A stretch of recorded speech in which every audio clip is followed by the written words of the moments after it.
Today I've got a special guest, Will Lee. We're going to be talking to Will Lee about all this cool stuff, about how he's played with everybody in the world, which he has, and he's such a badass, which he is, and, you know, some stuff about our friendship over the years, which I love.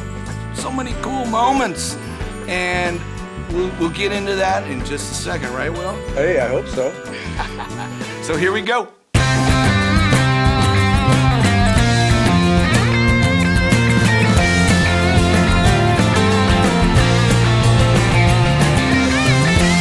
Featuring our own Will Lee. Will, how you doing, man? What's going on?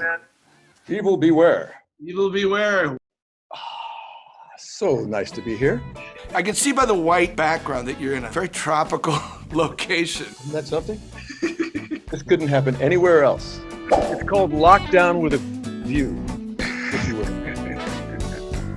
So it's fun. It's fun to step outside in the sunlight once in a while because, you know, vitamin D is a big thing that you need these days. Will, look what I got here.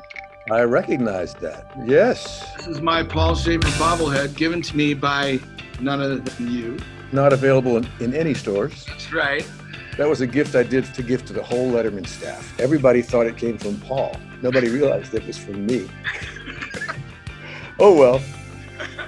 Paul knew it was for me, and then that's all that really mattered. It is. And I love Paul, man. He's such a sweetheart. And you guys, you go back even before Letterman. How many years was Letterman total for you? 33 and a third. 33 and a third. Ah, look at that. That easily makes us probably the most visible cover band there ever was. Exactly. But Shafe, you know, when we first got together in the studio, it was probably around 1974 or 5. We got along great from the first day we met.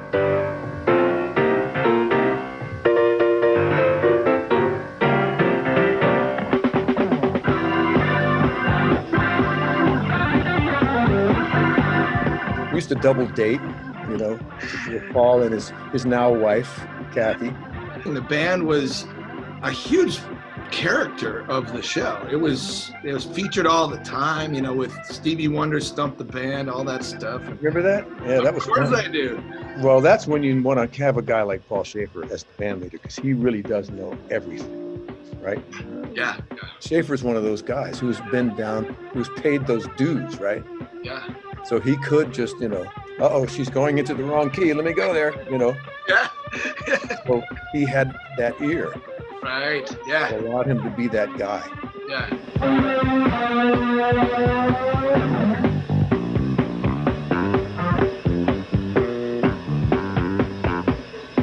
He sat in with us last year. He's going to play an organ solo on "Baby I Love Your Way." So Paul, of course, he says, "Oh, you know that song is just like Africa." So he plays the Africa keyboard solo in his solo. You know. Unbelievable.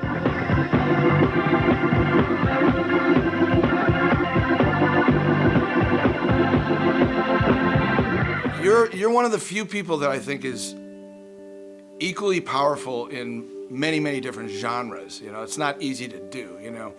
So do you think jazz is like the backbone of everything, or how would you put that? You know? I easily do see it that way. Yeah. I see it as jazz is a thing that teaches you ensemble playing for starters, because you know, no matter what kind of music you're playing, you have to not only coexist, but you have to really mesh musically with other people, and there's a formula for that. So, you know, when you hear jazz, you hear a composition, but you also hear a composition being messed with, you know. Yeah. And that's when jazz really becomes something special, when it takes off and develops into something that's based on the composition itself, but then it has its own way of being interpreted by whoever that personality is that's interpreting it, you know. That's cool. And the thing that attracted me to it more than anything else was the groove. Yeah, man. And that's the thing that every type of music that you were just talking about that I've been involved with has in common. There is a groove to try to seek out, you know. Absolutely. Well, you're great at, like, we've worked together and I've watched you work out how to do the simplest thing, the least verbose part.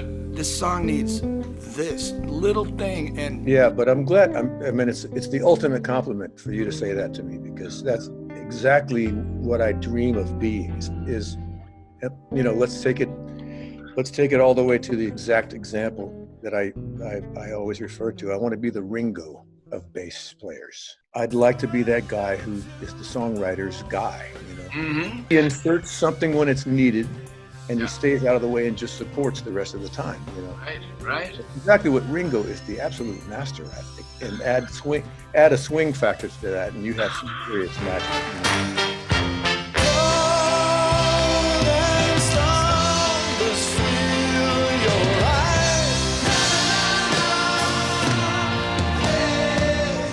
And you can hear it in the most recently released version of Abbey Road last year. It came out, where there's a bunch of different takes of stuff.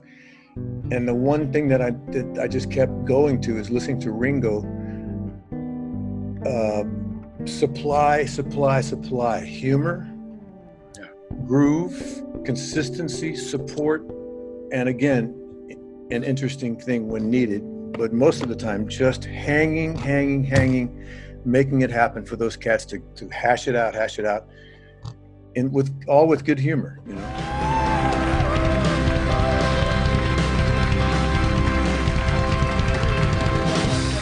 Very nice. Paul Schaefer and the CBS Orchestra featuring bass player extraordinaire Will Lee. Yes, ladies and indeed. gentlemen. By the way, here's something you need to know. Will Lee, our bass player for many, many, many years, one of the great musicians making up the CBS Orchestra with under Paul's directorship. Will Lee is going to be inducted into the Musicians Hall of Fame Tuesday, January 28th, Nashville Municipal Auditorium. That's where it's happening. Congratulations, Will. Thank you very much, Dave.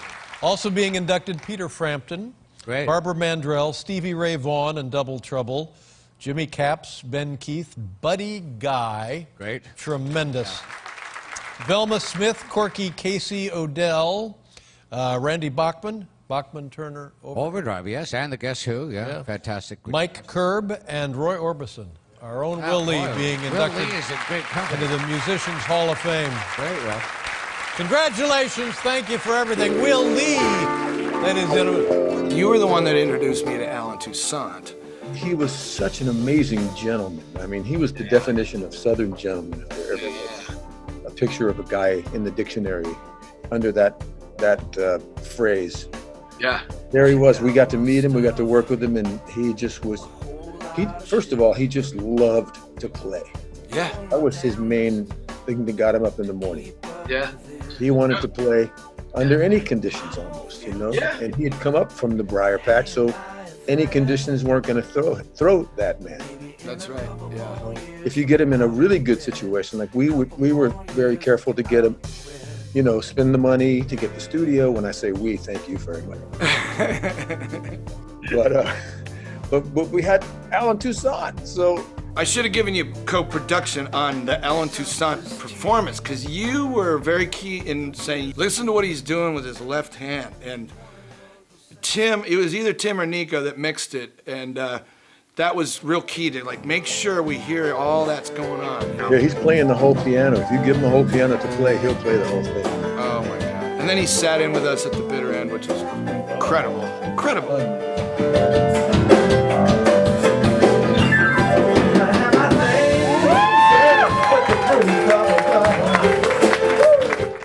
I woke up with this song in my head, and it was Get Out My Life Woman, right?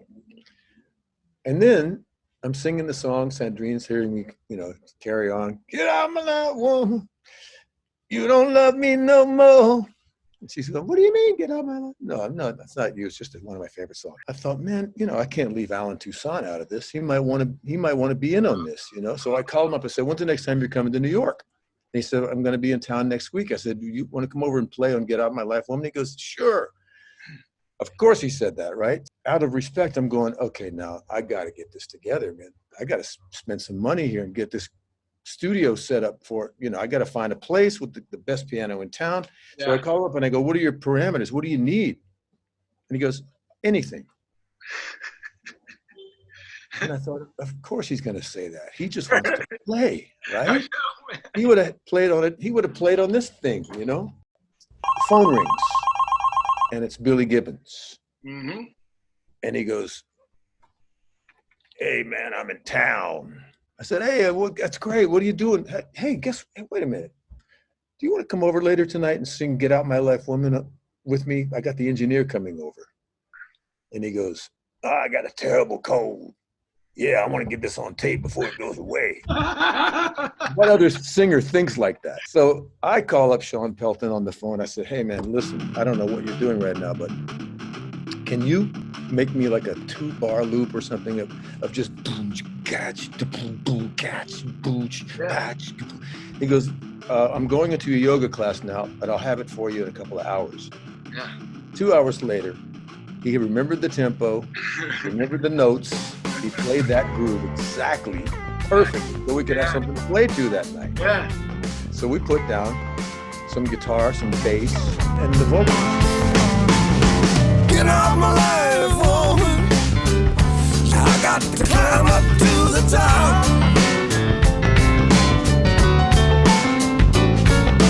Get off the ladder, woman. I got to climb up to the top. Get off the ladder, woman. There ain't nothing gonna make me stop.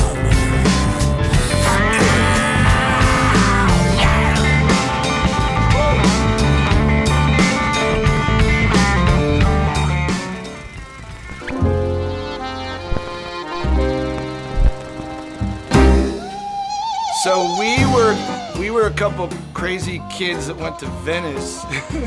And you and Sandrine got the boat. We got did. the boat. The boat and had the nerve to traverse those sacred waters that, you know, those gondoliers have had, like, you know, territorial rights over since many generations back. Yeah. So the looks that you got. I know, but we were the only ones. We were the only non-commercial vehicle out there. That was amazing. It was so fun.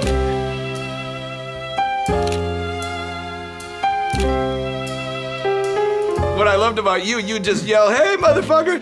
Hey, motherfucker!" It was a lot of people to wave at. People in Italy are friendly, you know. We just want to keep the vibe going.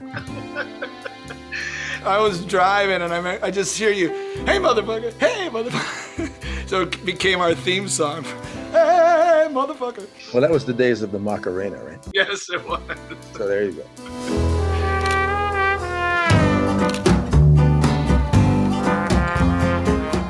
We played with some unbelievable people, man. Yeah. You know, in a very short amount of time, we'd knock off like 8 huge stars one night. You know, Yeah. next time we come back, give us another 8 huge stars. And we just wail through everybody. Kim Carnes, remember that one? She was lovely. Yeah, Dr. Hook, Ray Sawyer. How about Mitch Ryder? There's that. Mitch Ryder. How about Roy Head? Right. Where he Great. actually hog-tied himself with his mic. Keep vamping. Turn around to the band, you know, he locked himself into some kind of like sailor's knot.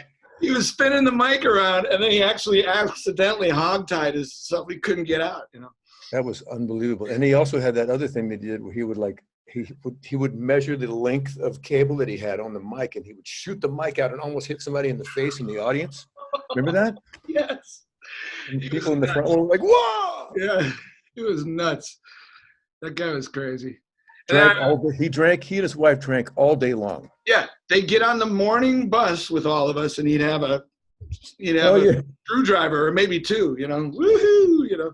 Morning drink. I've been there. Yeah. Got to get right for the gig, man. Well, congratulations on, speaking of that, your sobriety. How many years? 35. 35, man. And I'm glad to know you. But then I have something that's not available in any stores. And that would be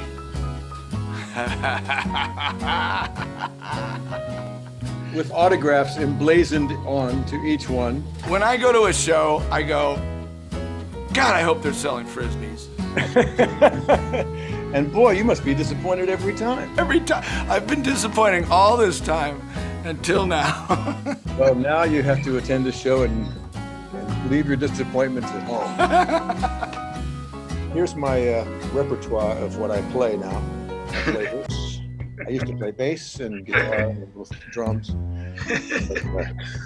This is what I'm stuck with. You know, thank you for doing this, Will. Thank you for your kindness, and I can't get enough of these great video things that you do. It's just amazing. If you guys like this video, click like, and be sure to subscribe if you don't mind, because this is good stuff. Yeah, brother.